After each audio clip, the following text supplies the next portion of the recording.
We're gonna walk down to Electric Avenue. Oh, hey, we're live. All right, Stevie, let me know when you could hear me. Your favorite thing in the world. Matt, I want to hear from you too. When you can hear from me. We're live on Instagram and we are live on Facebook. And we got our new employee in the house. I don't know if it's Obi or Wally. Steve, have we named this guy yet? I don't believe we have, unless Doug has. Doug, have you named it yet? Hobot! Hobot? Hobot. Hobot, I like it. As an H-O-bot? I like H-O-E. I like H-O-E. That's what I like. That's my hoe over there. But today we're going to be talking about rod ends and the differences between them. And in order to do that... Whoa, you mean there's a difference in rods, Steve? Yeah, there's difference in lengths and sizes on all different types of rods. Diameter, I hear, is an important thing about rod ends. Exactly what they're made of. And girth. Girth, too. Yeah. But we got to go talk to the guy that's already talking, Justin Smith. Well, thank you very much, Steve. I hate that intro. God, I hate that intro. He's so upset because that was a boring introduction, but I like it the best. This is my last live feed, guys. Hey, so we got some criticism for actually having too much fun on the last one on a serious subject like rules. All you guys who thought that we were, I don't know, over the top with Steve in a dress. You guys pretty much... this is a normal Thursday for us. Yeah, right? You guys can suck it. I don't care. I really don't care. We're going to try and give some information that hopefully somebody can learn from. And at the same time, we're going to try and have some fun, and we're all a bunch of jokers, so that's what you're going to get. Oh, well. Right, Steve? Right now, Steve's ready to go get in a dress. I'll go put it on right now. This is a normal Thursday. So. I really can't learn anything. Except it's a Tuesday, so. I can't learn anything when Steve isn't in a dress, honestly. Exactly. Usually I can fill it out pretty good. Everyone was commenting on how I wasn't wearing a bra. So, anyway, so there's that. We are talking about rod ends. The reason we're doing that is because it's Tech Tuesday, and it's pretty technical when you start getting into how rod ends are made, what they're made from, and what good and bad is. And we're going to talk about all of that with you guys. But at the moment, Chase is showing you, like we said, our newest employee, currently affectionately known as Hobot. And the reason is that she's kind of sexy. She got a nice suit on, good clean lines. And she flirts with the other robot that we have in the shop, which you guys have not seen yet. But we will show you the new robot. It's definitely more masculine. That's why this one's Hobot. It reminds me of the movie Jurassic Park with the dinosaur eggs and the machine picking them up and moving them around. Yes. We'll go with that. Whatever you say, Chase. Okay. But back to rod ends. Strike one, Chase. So what Hobot's doing is laser engraving all of our rod ends and throwing our brand on it, which we are pretty fanatical about. There isn't anything that I haven't met that we haven't tagged with our logo. And I think the joke around the shop is if you stand still long enough, you're going to get lasered with our logo on you for sure. But back to rod ends. There's a couple of things that are super important when it comes to rod ends. One, the size of the rod end. Two, what they're made of and how they're manufactured when it comes to, say, like heat treating and alloys, things like that. And also, I would fair to say there is a third that I'm going to come up with, but how about a little bit of history on rod ends? A lot of guys call them Heim joints. That's what everybody says. Oh, my Heims are worn out, or they're squeaky, or I got to go buy more Heims because they're pissed off at doing it because Heim joints are really expensive. So here's how that stuff works, or where the word Heim came from. Obviously, Heim. I'll take those, Tony. Just give me a couple of blown up ones. Tony ran over from the. How about one of the injected You get ones? A cameo. Give me a Gecko in the house. I need an injected one. It's got the. Yeah. No, those are all good ones that are worn out. I'll take the big one. All right, good enough. Thanks, man. Tony. So Tony ran over from the race shop to bring over some rod ends that came off the race car after a season and kind of show you a little bit of difference. But back to Heim.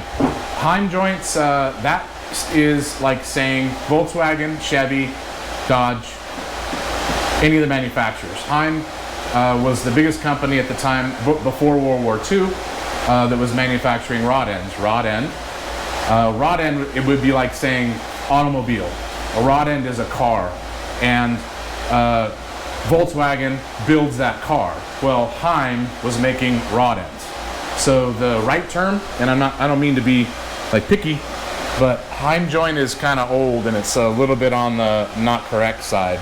Rod end is correct. So, but whenever someone says Heim, then we know we're talking about a rod end. What do you want, Chase? I like rod better, honestly. It's I know way you better would. than Heim. Yeah, for sure. Well, Steve likes rod too. I do. What end does the rod go in? What do you mean? What end does a rod go in? Like when we put it into something, what end does it go in? So it goes in the end of a radius rod. It goes in the end of. What do we use them in? Yes. But I see what you did. That was like NASCAR. What? Right over Justin's head. He's talking about rod end penetration over there on the side. I do have a couple comments which are pretty great. Yeah. A couple people are saying hopefully that we have a robot to replace Chase soon. Which I don't disagree. I agree fully. Yeah. Strongly agree with that one. And then somebody said, hey, tell all the offended Karens to eat a satchel of Richards.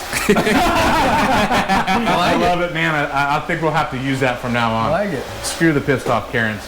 But so now that we got Heim joint rod end terminology out of the way, you've got a whole bunch of other things you can talk about too. You've got male rod ends. Steve? I like the female rod ends better. Okay. And we pretty much, 90% of everything that we're using is going to be a male rod end that is threaded. This will make Chase very happy. Oh my gosh. Threaded into a product of some kind, whether it is a radius rod, whether it's a sway bar link, or any other tie rod or linkage that you might have on your car or UTV. Rod ends are going to be involved. They replace ball joints. They replace factory joints. Steve, please take away something funny. Hey, this Satchel and Richards guy just said another good one. He said, will the rod break the Heim in? Whoa, damn. I see what he did. He needs I to caught that mess one it. quicker than yours. Yeah, whatever.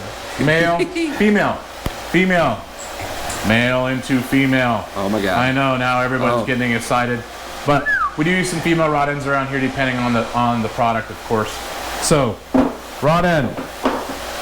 Male, female, we have size. That would probably be the number one important thing in my mind. Yep. Right, and a lot of women think the same. At least that's what Chase has said. This is true. She's not around anymore. Shh, don't bring it down, Chase. They told me I had the wrong rod ends. This is not about your sad life at the moment. I'm sorry. No. Okay, back to size. So, size of rod end is going to be probably one of the most critical factors, because the larger that the rod end gets, the stronger it is, the higher the rating, the longer it will last. And when you say how long will they last, well, that's like saying how long do my brakes last? Because if you lay on the brakes all the time, you're gonna waste them in 10,000 miles. I mean, like drivable car, right? Instead of 50 or 80,000 miles. With a rod end, it's the same thing. It's a wearable part. They're designed to wear out. They do not last forever. And if you are hard on it, let's say a race car, then you're going to wear the rod end out a lot quicker. If you're really easy on the car, then you may not ever wear them out if they're higher quality. So size is definitely important. It may not be everything, like she said, but size is definitely a big thing. See what I did there? That answers Jay Hup's question. Yeah. Rod size matters. It does absolutely matter. Now, way back in the day on like 800s and Rhinos, a lot of guys were using half-inch rod ends. So this is actually a half-inch diameter. Usually rod ends are measured by the size of the hole. Oh, Steve? God. Yeah. and also the size of the threaded shaft. See what I did there too? I see. All right. You're good. So half-inch hole, half-inch threaded insert. We'll go with that. It's typical. Now, although this is half and half, you can order these with half 5/8. You can order these 5/8 half. You can make them a little bit different or offset. And that is common when you're doing, custom race stuff. But, what's not common in everyday use, typically rod ends are the same size hole as they are the threaded shaft. So here is a 5/8, half-inch, 5/8, 5/8 hole, 5/8 shaft, and here is a low quality 3/4, and here is a high quality 3/4 inch, and this is a 7/8. you can see they get pretty much exponentially larger. And if I had a 1-inch rod end on here, it'd be about this big. And if you get into trophy trucks and class 1s, you'll see 1.25 inch, 1.5 rod ends on those that are about this big around. And the reason is they're heavier, more horsepower, bigger abuse, requires bigger rod end to hold it together and not fail. Steve, what do you got? J Hop wants to know, Justin, is there a failure point for the rod end? Absolutely, there is a failure point for rod ends. Actually, they are rated according to, well, all of them are stress tested by the manufacturers. And depending on what they're made of, if they're mild steel or they're a high carbon steel or they are a stainless alloy like 17-4 heat treated, all of which have different break points, and the larger the rod end, the higher the break point. So just to give you an idea, 5/8 rod ends are pretty common in the industry on like radius rods and tie rods. We are the only manufacturer that uses 3/4 inch rod ends on our radius rods, which is being the largest means that they're strongest, the hardest to break, they last the longest without wearing out. So a 3/4 inch rod end, for instance, one of the ones that we use is over 100,000 pound pull strength. That means when this is bolted to the chassis and you pull on it until it fails, it requires over 100,000 pounds of force to break this rod end. Matt, what do you got? Scott Boeck said, are they all mil spec? The answer is no. And let me go a little bit further with that. The only rod ends that are mil spec are a rod end that has been tested, measured, and gone through the manufacturing process that the military has given the rod end company to follow. The truth is, the only difference is when they're stamped with an M on them and handed to the military when you have the highest quality rod end. So, in addition to that, the rod ends that we use are the highest quality, using the best manufacturing process, and the same checks and balances with regard to testing and ratings as a mil-spec system without an M. Steve! Justin, so you're saying we have the highest quality rods here at Shock Therapy? Yes, we do. Yes! Yes, and it's been tested and it's been confirmed, and I'm not just saying that, you know. What do you got, Matt? Ethan Miller says Chase likes 1-inch rod ends. And Daniel Astorga says, are you supposed to lubricate rod ends, or does it depend on the manufacturer? So that's a great question. We get that a lot. I thought that was a joke question. So you are not supposed to lubricate rod ends. Here's the reason why. Now, actually, that's not 100% true. If you have the worst quality rod end ever made, something that's supposed to be for linkage only, like linkage systems for throttle or like on a machine in a factory, then you might have to lubricate them. But for any rod end that should ever be used in a UTV, and even the lowest quality rod ends on a UTV, you do not lubricate them. The reason is when you lubricate them, then it attracts dirt and dust, which wears the part out faster. Also, the rod ends are typically manufactured with their self-cleaning. In other words, the pressed-in ring that holds the lube, which would be Teflon or urethane, is also a wiper. So it's going to rub the ball clean and none of that stuff. Rub the ball clean. I did it to myself. I wish my rod was self-cleaning. I didn't even think of that one. But there it is. Ta-da. So no, don't lubricate that stuff. There are some rod ends that require grease and have grease certs.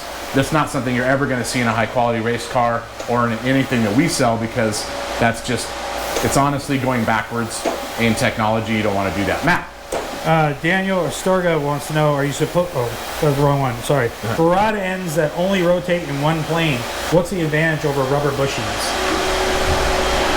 So a rod end typically is going to, let's say for instance with a 3/4 inch rod end that we have, this is 100,000 pound pull strength. Your rubber bushing or urethane bushing or Teflon or Delrin bushing will not have that strength.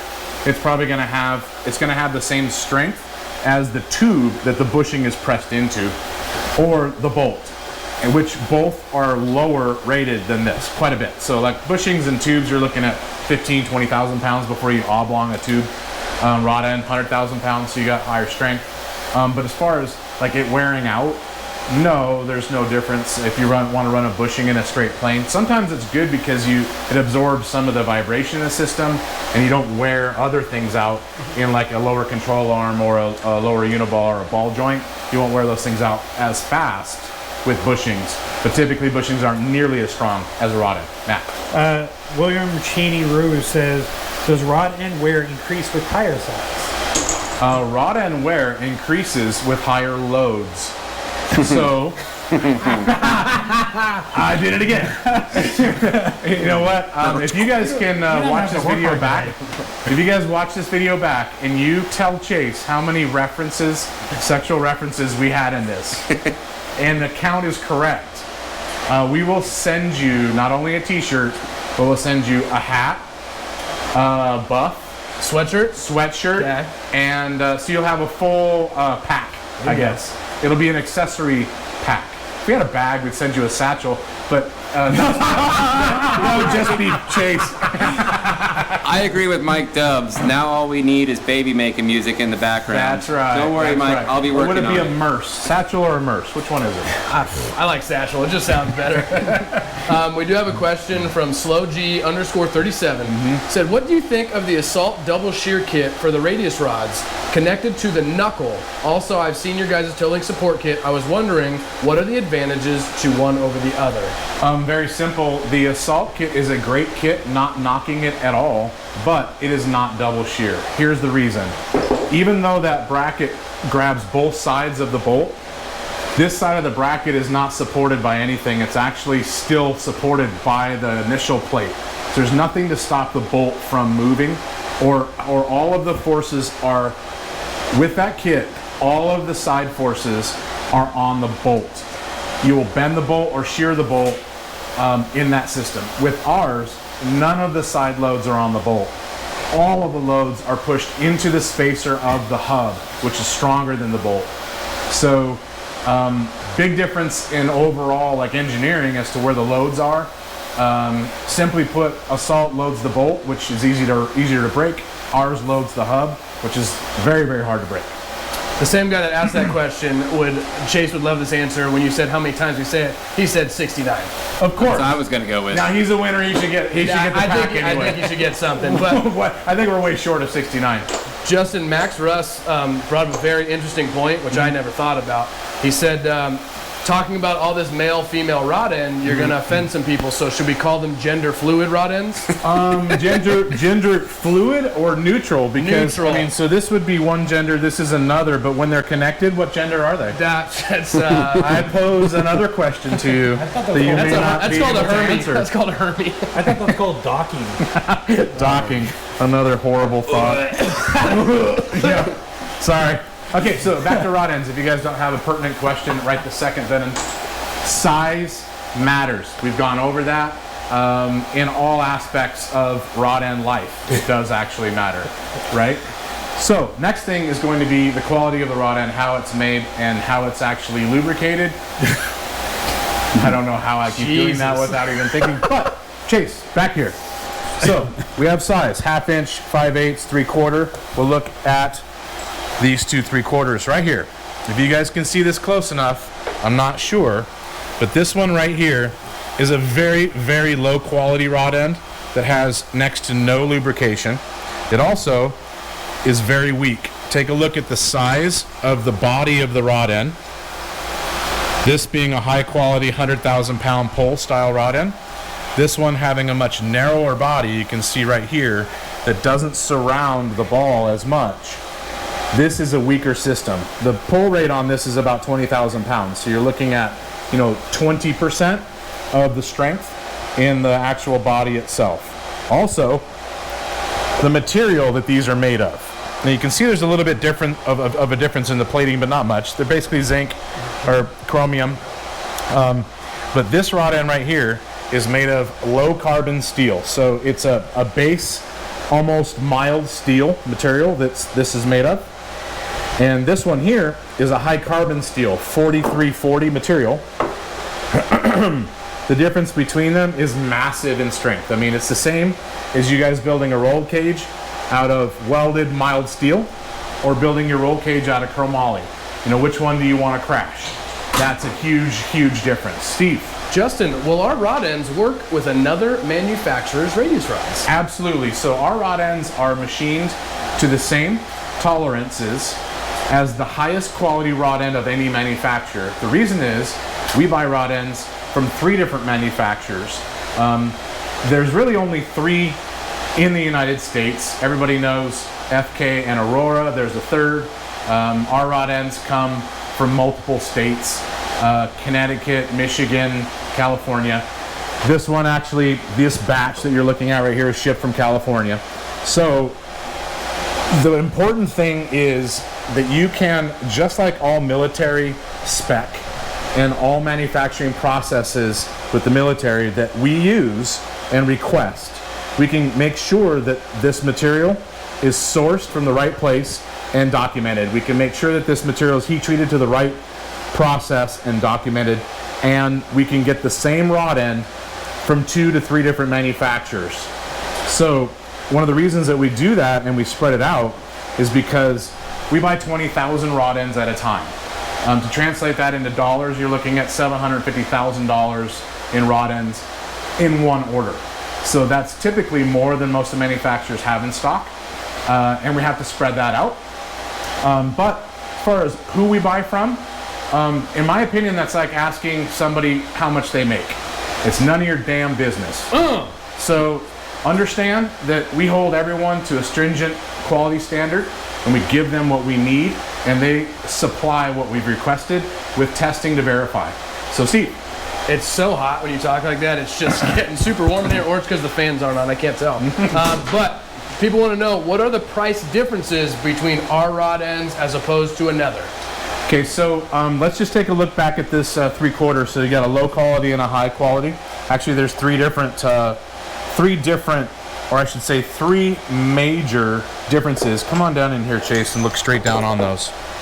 3 differences in quality. 1, a small body, narrow body like this one, with no Teflon for lubrication. A wide body, and injection molded. You see these black lines on the side? Got 'em. That's because what's holding the ball in here is polyurethane that's injected into the body of the rod end, Steve, to hold the ball in place. Oh, man. Okay, and then you've got the highest quality, which there's multiple grades here, but the highest quality is the wide body and a Teflon liner that's pressed from both sides into this. That is the best one you could possibly buy. Dollar amounts, you're going to spend $10 to $12 on this crappy one, for lack of a better term. You're going to spend $16 to $22 on an injection style rod end, and you're going to spend $30 to $36 for the highest quality rod end, and that is the only one that we use. Steve is Justin, laughing. I have one of the greatest questions that I've seen in a long time. Please do tell. From Mr. Sparkles. He said, Justin, do these work on the Speed UTV? Good question, Mr. Sparkles. I will actually indulge you instead of ignoring you. Absolutely they do. Rod ends are typically an industry standard in sizes, so 5/8, 3/4, and so on are all going to be swapping around, no problem. Matt. Can't say the name, but how can you avoid corrosion rust on the rod ends? You know, first off, it's quality of the rod end, because typically the higher quality rod ends are going to have stainless steel components on the inside. The balls are stainless steel, and which would be pretty typical of, you know, it's better than having brass balls. You're not wrong. Is having stainless balls in this case. Matt. Chris Hunter wants to know, do you need a 3/4 rod end for dune riding? In my opinion, you do, and the reason is you may not break a 5/8, but typically 5/8 are small enough to wear out really fast, and you end up with squeaking on a set of radius rods in 500 to 800 miles. So one of the reasons why we run 3/4 is not only for the strength factor, but because there's so much more Teflon in a 3/4, typically they're never going to squeak. I'm not saying that they won't wear out, because you can. And we run exactly the same rod end on all of our products as we run on our race car, and that we give to all of our race teams that we sponsor. So maybe to give you a little bit of a comparison on our race car. If you run a 5/8 rod end on a set of radius rods for a Polaris or a Can-Am. This also is run in racing. You're going to replace these, or at least half of them, every single race. 250 miles to 500 miles, you're going to replace them, guaranteed. If you ran this crappy style, they'll either be broken in 250 miles, or they're going to be squeaking the second you take it off the trailer. They instantly have problems. So if you want to go one race at a time and buy all new rod ends, go for it. If you want to run a 3/4, like we do, we ran this style of rod end. Here's one right here that we took off the race car. 1 full year, a whole season of racing, 3,500 race miles. This has gone through, and you can see it doesn't have any play in it. It's not rattling, but it is easy to move around because the liner's been beat out of it. Whereas a brand new one, I can't even move it. There's no movement whatsoever in that. So there's a big difference in how long they'll last by going to a larger rod end, and I would suggest going larger to give you the advantages of no squeak and never have to worry about replacing it. Matt. Corey Williams asked, should the stock KRX rod ends be replaced? All rod ends are a wearing item, so check them, and when they rattle or squeak, replace them. So that might answer super awesome rockin' dad. He said, dude, I got 3,000 miles on my Razor using stock. How would I know when they need to be replaced? So if you've been able to make stock last that long, that's incredible. You're never going to wear out a set of good rod ends. This is not going to happen. So typically you know that they need to be replaced because they squeak. That's the first sign. The second one is if you check it often, you're going to find one that actually has play in it. So Matt. Chris O'Daniel wants to know, do you or would you ever suggest an offset rod end, thinking for a no-bend, high-clearance radius rod? I don't really like offset rod ends, which what she's talking about is you can have the threaded portion machined on the top of the rod end so it's not centered. I personally don't like those because it doesn't center the load on the body. It offsets it, which is a weak spot. And if you that sounds like Matt right there. centers the load on the rod, and that would be another reference. I think we're up to like 30 something, right? We're up there. Nowhere near 40s. 69, Dude, Chase. they had 26 like 10 minutes ago. Okay, so I'm not a fan of offset rod ends, but if you run a big enough rod end that's offset, it might be strong enough never to fail. So you'd be okay if it's big. Bigger rod ends are better.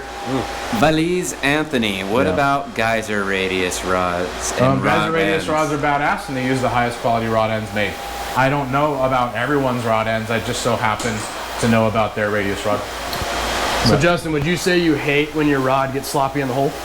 I actually do. It's a pet peeve of mine, and I fix it the second I find that problem. I'm pretty quick to do that, Steve. That's good. Yeah. Me too. Jay Hubbs has 96. I mean, that's impressive. That's two people laying on their back. Oh, never mind. We're talking numbers. Sorry. Yeah. Never mind. Sorry.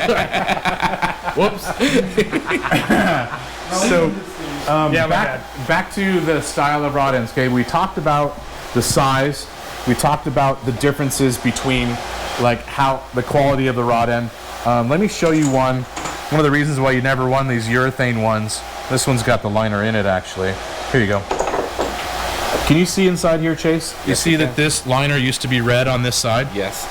And can you see that it's completely missing on this side? There's no liner in there whatsoever. Let's hold it up for the other camera. Can you see Close up that? on the GoPro. Even closer. There we go. Oh yeah. Okay, so you can see the urethane liner is missing on the far side.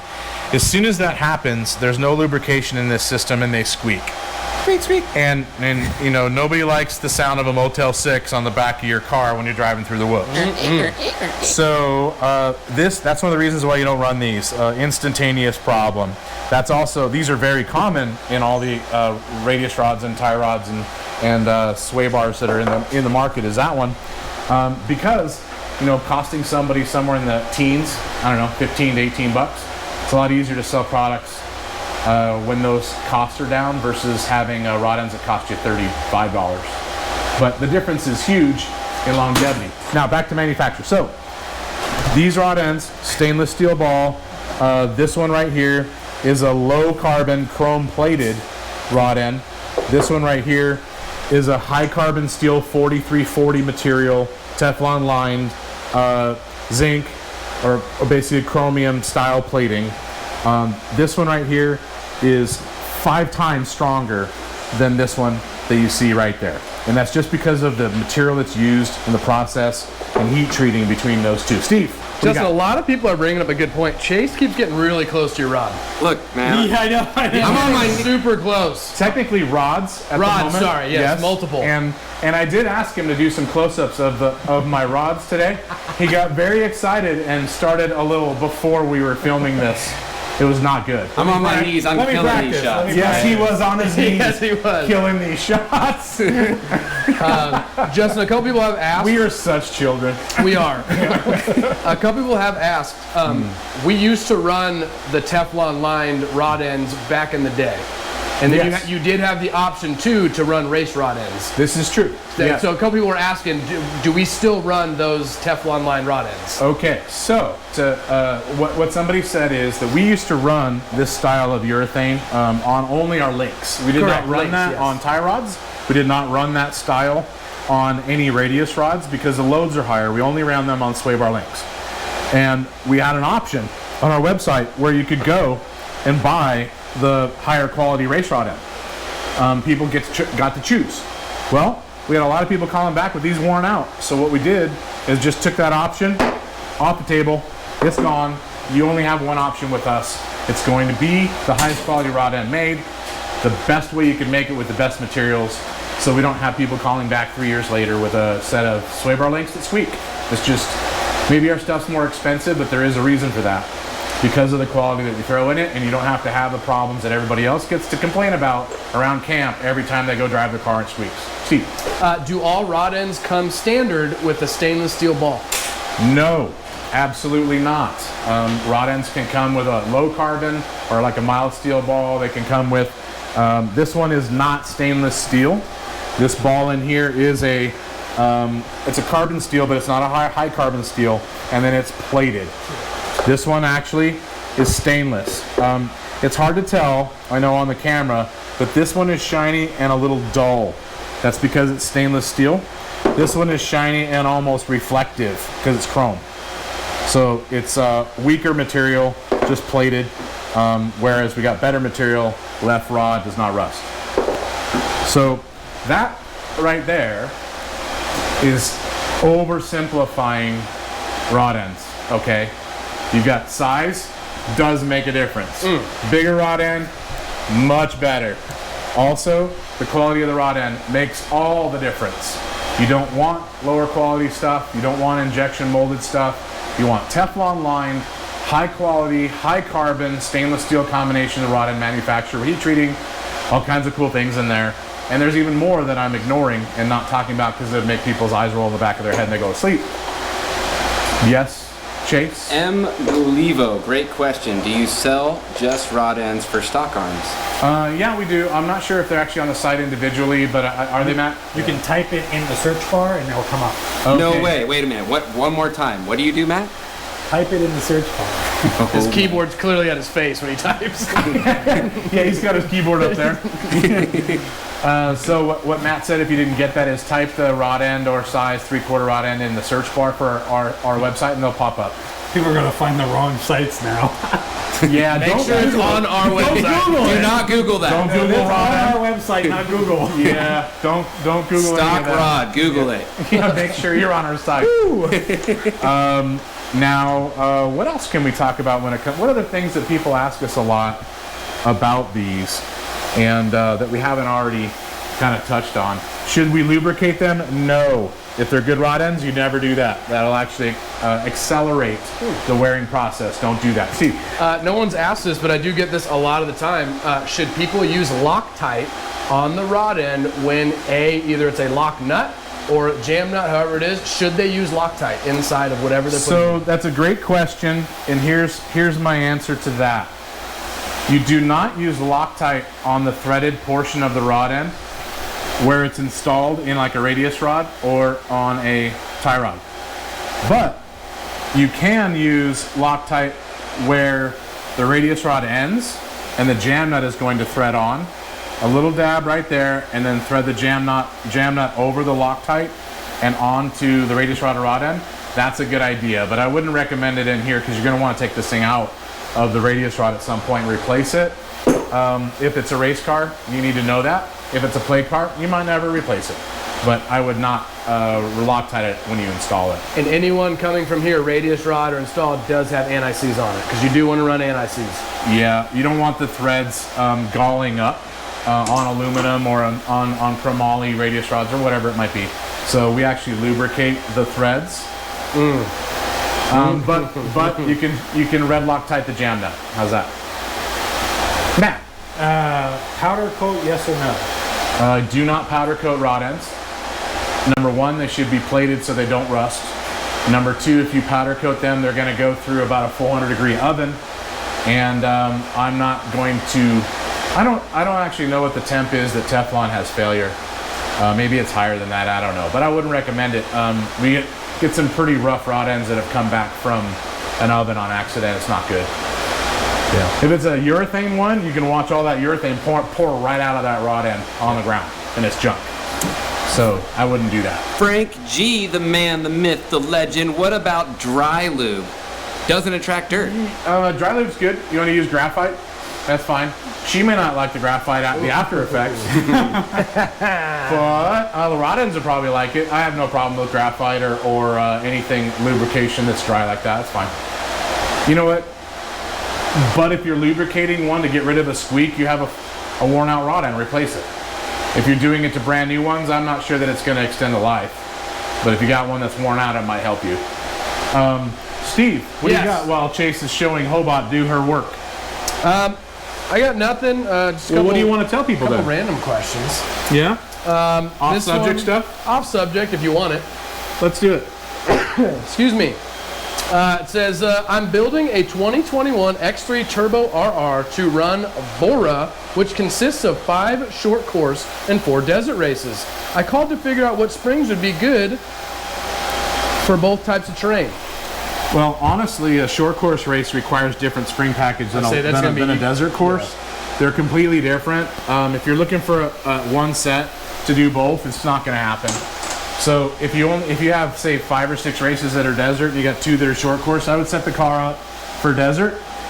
Do a desert spring package according to the weight of your race car, and then I would just set all the shocks on the stiff side for a short course and then deal with it for 2 races. Matt? Terry Nash asked about cryo heat. Cryo is good. Again, I don't know how Teflon is going to react to a negative 50-degree treatment. If you guys don't know what cryo is, it's basically freezing to reorganize molecules and take stresses off of systems, off of metal objects. So maybe talk to the guys at Cryo Heat and ask them about rod ends when it comes to Teflon with that system. But I like cryo in other applications. You just can't do it when things are going to get brittle and become a problem. So ask them. Don't do it, Chase. Frank G's onto something here. Okay. Maybe we understand now why Doug would have named her Hobot. Because nobody has seen more rod ends than Hobot. You know what? That is so true. Hobot has probably seen and handled the most rods of anyone at this shop, I guarantee it. That was not the question I thought he was going to ask, and I'm so glad he didn't. Nope. All right, since we're kind of winding down on rod ends, let's walk around the shop just a little bit and see what other kind of trouble we can get into, right, Steve? Let's do it, Justin. So I did have some people wanting to go live here. let's check out the rest of the shop and see what they're busy doing. I see we've got a couple of tool companies in the back. Oh, got a race car and actually 2 race cars. So that Adrenaline car is running a Sonoran Desert Race Series, I believe, and down by Rocky Point, Mexico. And this other car, the T942, probably going to be running some Best in the Desert and Legacy races. There's Mitch. Say hi, Mitch. Hello. Hey, Justin. Mitch can't be part of the feed today because he's actually busy on race cars. So, what do you got, Steve? Justin, people would like to know, when will we be in Glamis?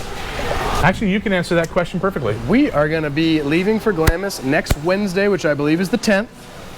I don't have a calendar in front of me. I will check the calendar. calendar. Check real quick? But we're going to be there from Wednesday to Sunday.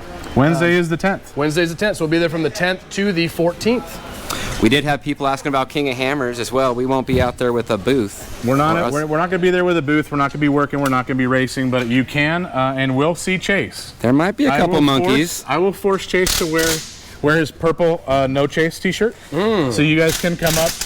You guys can come up and talk to him. What do you got, Matt? Ryan Jones wants to know if Hobot has had more rod ends than Chase.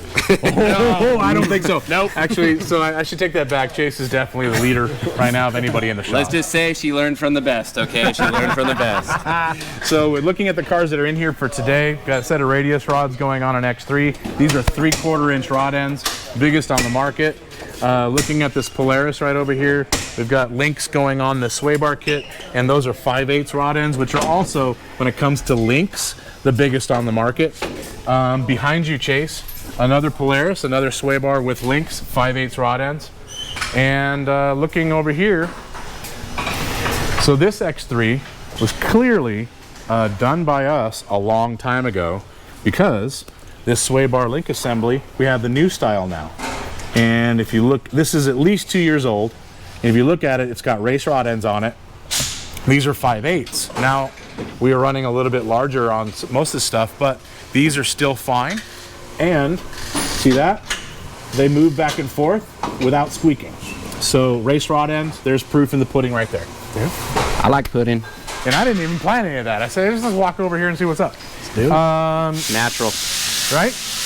Organic, all and natural. This is a project car, right, Chase? You want to let everybody know whose it is? Yeah, so we got UTV Source, and he's got a special build for a client we can't necessarily talk about right now, but expect to see a lot from this car here. They just kind of got it done.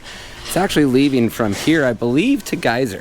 Going to Geyser from here. Cool. Yeah, and so once it's done there, you guys are going to be seeing this thing, the entire build, UTV Source, will be where to look out for it.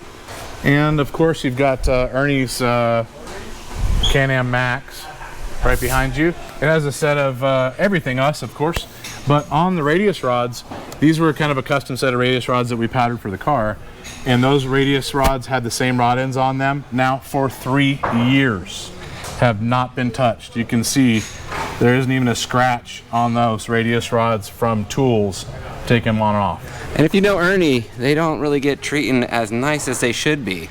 No, I mean, he's pinned and he dunes a lot. So if you guys have dune cars, you can pretty much, you can trust that if you buy our radius rods, number one, you're not going to break them unless you crash the car. In the size of rod end that we use in our radius rods is so large, you're just not going to replace any of that stuff. They're not going to wear out. They're not going to squeak. So we're rough on our rods. We are definitely rough on our rods. We're rough on everything. It's just fun to be rough on rods on rod end day. Right, Steve? Yes. All right. So you guys are out of questions. You have anything else you want to? How about a statement? Steve, would you like to have the podium and just say something super important? Actually, it doesn't even have to be important. I think we probably passed 69 references. Yeah. We're like, someone was saying we're at like 100 at least at this point. 133 from Mike Dove, sexual innuendo. Well, Mike Dove does not account, so that's way too many. But no, man. How about this? You talk to most of our customers when they drop off and pick up. And, do most of them understand the difference in rod ends and what they're getting, or do they know it, like, say, 2 years later when they say something? So when people buy, yes, Chase. You might have been just saved. I got a live one, boys. What's going on, Aaron? I didn't even get a warning, Justin. Where are you at? On the butt. What are you driving? And what's your questions about rod ends? Yeah, I guess more sway bar links question, but somewhat related. Yep. I've got a 21 XP Pro 4 running 33-inch ITP versus Cross V3. It's got you guys' spring kit. Should that be my next upgrade, or do you have a different recommendation?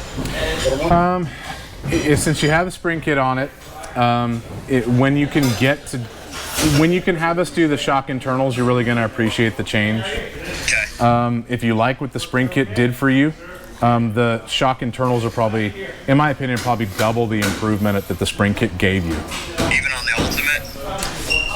I do, yeah, I think so. On the live valve stuff, we made giant advances in how that car works and feels. I think you would really enjoy it. If you liked the spring kit, you will love the internals. I'll guarantee you that. Then I think I'd probably do links next. You can do links first because they're cheaper and you can see them on the car and they look good. But as far as like ride quality is concerned, do the internals, then do links in that order. And link kit coming out? what's that? When's your link kit coming out for that car? Actually, we have links already. We just haven't promoted it. So I think we just have to do the video for it and then you can have it. If you want, call the shop specifically and ask for those links. I'll tell the guys up front that they could probably sell you a set without instructions. They're not hard to put on. What do you got, Matt? Well, he's live still. You're interrupting. Give us a. I need my ruler back. Just I know. Give us your With name the ruler. and shoot us a message in the direct messages. We're gonna send you out a shirt. All right, brother. Will do, man. Appreciate you guys' help. Have a good day. Thanks for signing in. Thank you. Okay, Matt. We had a request for make a T-shirt that says "My rod is better than yours." Actually, that might go well. yeah, that's actually not bad. It's a quote unquote Chase. I like the handstand fam's quote here. I didn't until this video. I was comparing you guys to Amazon, but now I'll go with you guys for sure. To Amazon. Yeah. Jeff, I don't know. We have an Amazon store, sir. We do. If you want to go, you want to buy our products on Amazon, you can do that. But other than that, I'm not sure how we compete with Amazon. I don't either. But Justin, let me get back to your question. What was that, Steve? You said Say something important or- But no, when I talk to customers, do I Yes. let them know about the rod ends? I would say this: when they get radius rods, tie rods, anything like that, yes. On a sway bar link, I do not. Gotcha. But I do go into how ours are better, how they're made, how it's not the Teflon line.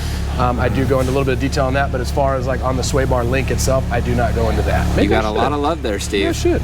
Yeah, I got love? Yeah, you got a lot of love there from the viewers. Perfect, thank you. I don't know. I understand though because most customers don't want to know the details. They just want to know that it's the best, and so you can just say that and be done. Well, and more on people, a lot of things. more people are more concerned about how to adjust their car as opposed to their radius rods and their Right. rod ends, stuff like that. So. Well, maybe this video will help educate people who haven't bought anything yet, and then at least even if you're not buying any of our stuff, completely insist upon the best rod ends possible on anything you buy. And when it comes to radius rods or tie rods or anything else, it's worth the money. And if you don't, it's going to squeak eventually, and it's going to squeak pretty fast. Yes, Chase. I'm putting out a fish and hook in the water. Let's get we outta got here, Mark Chase. maybe connecting live with us if he could get us in the dial. All right, let's get out of here. Steve, Let's send it take a out, walk and send it, sir. So, if you guys are looking to purchase anything like rods, rod ends, anything like that, you can go to our website, www.shocktherapist.com. Or, if you have any questions, please call into the shop at 623-217-4959. Have a good day, guys. Don't worry, we're gonna get the new guy shirt.